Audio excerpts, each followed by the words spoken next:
The pain when you sit down is typical of disc pain. The first consultation, I remember, he couldn't sit like this. He has to stand up. And even before looking at the MRI, I said, this is a disc problem. So this is true. Typical. That's right. Sitting down, bending forward to pick something up was excruciating. We'd originally met because I was having really intense lower back problems. And I remember I had come into your office and I couldn't even sit like I was right now comfortably without being in some really intense pain. I was at home, working from home, sort of C-shaped, hunched over my desk. And I recall having this really intense pain in my back. And I was like, oh my goodness, what was that? I didn't do anything like bending over, anything strenuous. And I'd gone to see a spine specialist, and they were recommending I get an MRI and I get some steroid shots in my back and I go to physical therapy.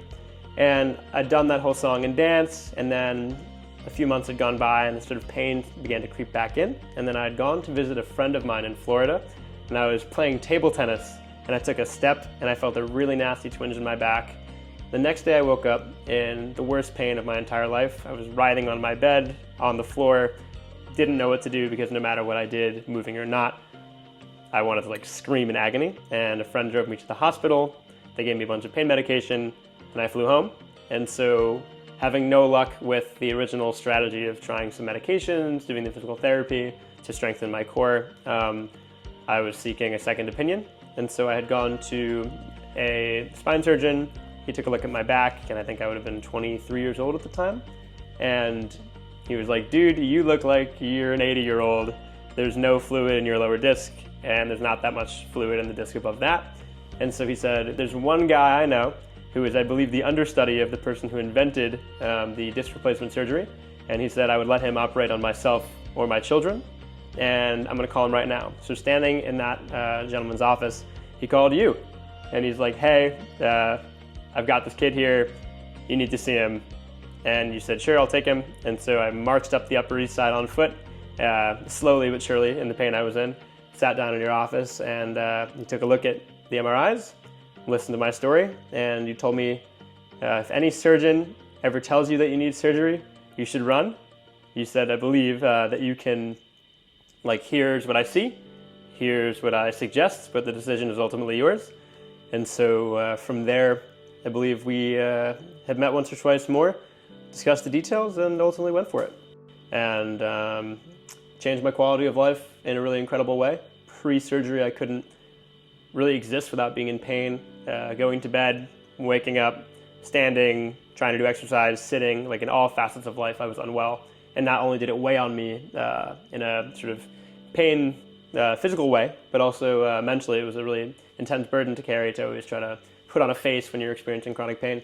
And so in a lot of ways, you really meaningfully saved my life, because not only have you restored my well-being and quality of life, but I'm able to do all that I do today in the likes of preparing to run the 2024 New York City Marathon, or rock climb, or really do anything and enjoy it without being in serious pain.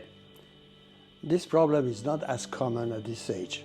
This is a special case. We see it once in a while, but most of the time this happened to patients much older than where you were.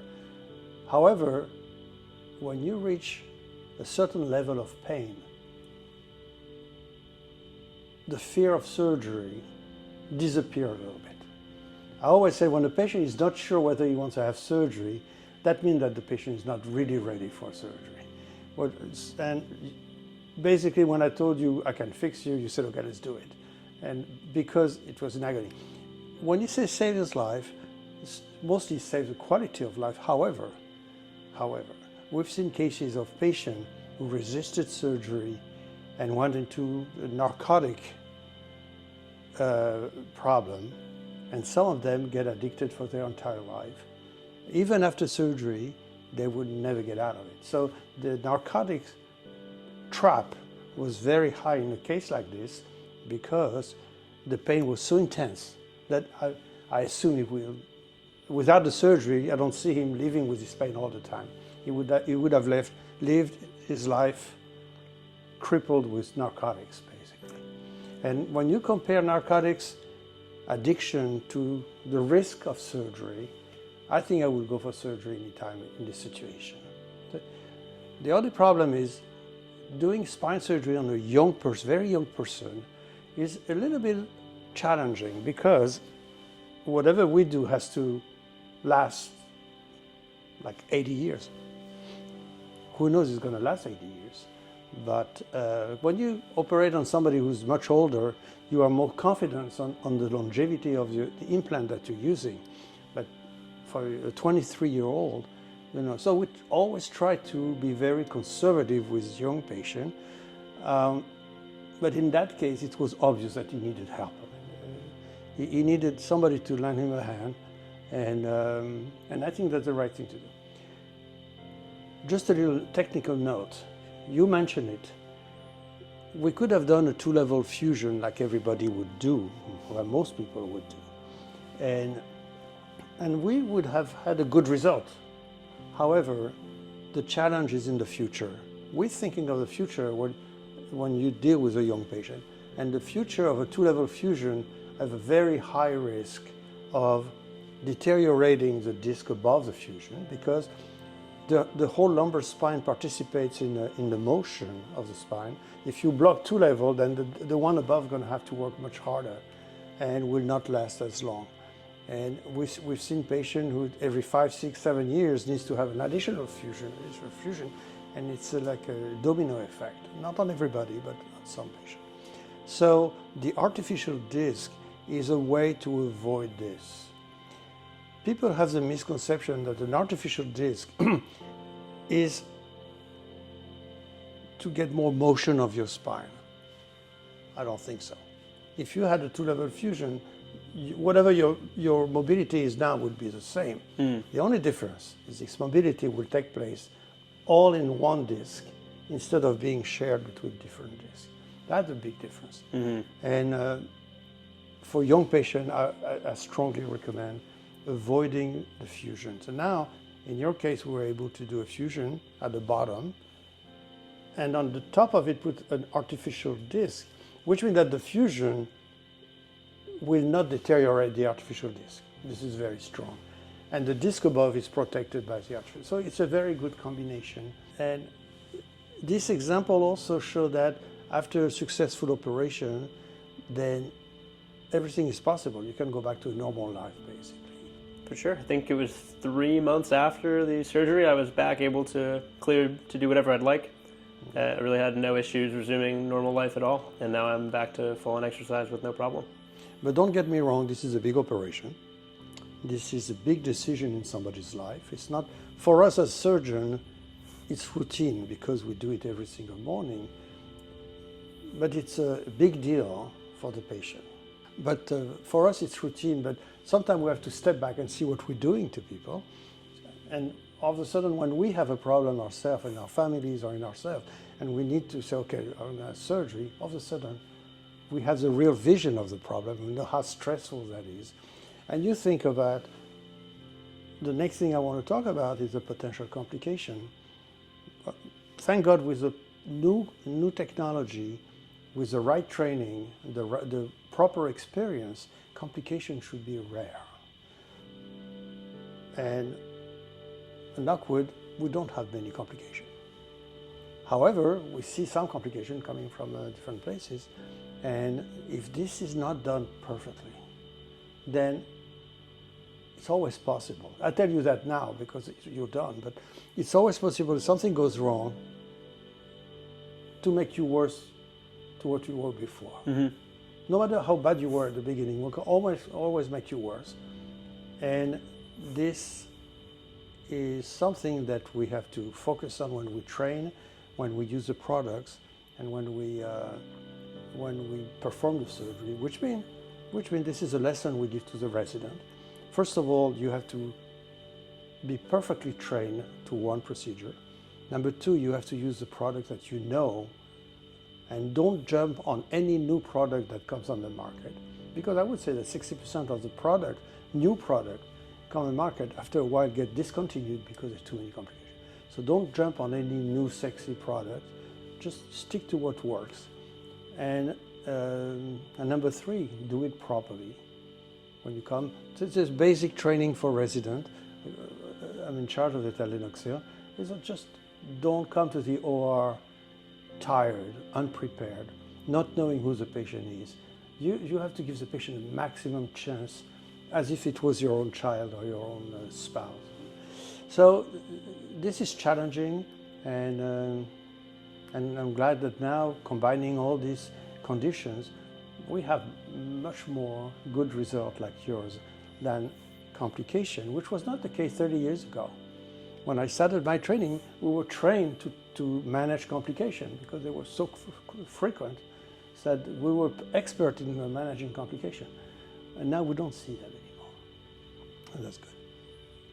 For sure. It's interesting that you mentioned seeing someone as like a family member, because I feel coming into your practice, I felt seen and heard like holistically across my entire problem, both with what your recommendations were and also I guess just taking in my story fully, because I think that other people who I had gone to see were quick to suggest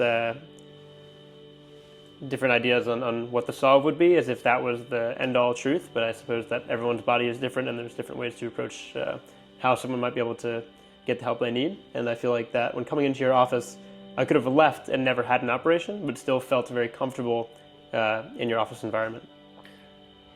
The day of the operation, I think, was something I felt really excited about. I think that it felt like and ended up ultimately being the solution to my problem. But of course, with any major operation, especially being a young 20-something, there was a bit of apprehension as well, because hearing all of the things that one might about spine surgery, it definitely seemed a bit intimidating. And I think that, to your point earlier, when someone is operating on a young individual, then you're thinking about the future and their whole life ahead of them. And so I was sort of putting all of my eggs in the Dr. Bitan basket that both my spine and quality of life would be restored meaningfully. And so I think that it was pretty emotional morning, not necessarily one that invoked lots of emotions from me in the moment, but I think there was a lot of racing thoughts going into the surgery. But it was my first time being and going into an operating room, and so I sort of was as prepared as I could be. And I think once I woke up and things were completed, Dr. Bitan, as well as our vascular surgeon, Dr. Nalbandian, came in to visit me, and I felt very taken care of, both in that I had the surgery, but that they would both come to visit me in the room after, which was wonderful. And then for recovery, I think we had 3 or even 4 appointments after. I think it would have been maybe 2 weeks after, and then I don't know if it was a month, 3 months, and a calendar year later, each of which were accompanied in tandem with an x-ray to make sure that I was originally the surgery had gone up to expectation, and that nothing had moved, and that all things were as we'd expect them to be. And so your office was also very open to all of my inquiries and questions, which of course I had many of. But yeah, it was overall, I think, as excellent as I could hope for. How was the level of pain after surgery? That's a really interesting question. I think it's hard to put myself in my shoes back at that point in time. And I also would have to compare pre-surgery, the incredible pain I was in, versus the post-surgery pain that was not the same sort of pain. I think that, if memory serves, the first week and change, maybe the first 2 weeks, were probably the worst part of it all. I think, if I recall correctly, you'd mentioned that I was the first person that you'd ever had who had had the hybrid surgery and then stood up the same day. I think I'd done a lap or a walk down the hall.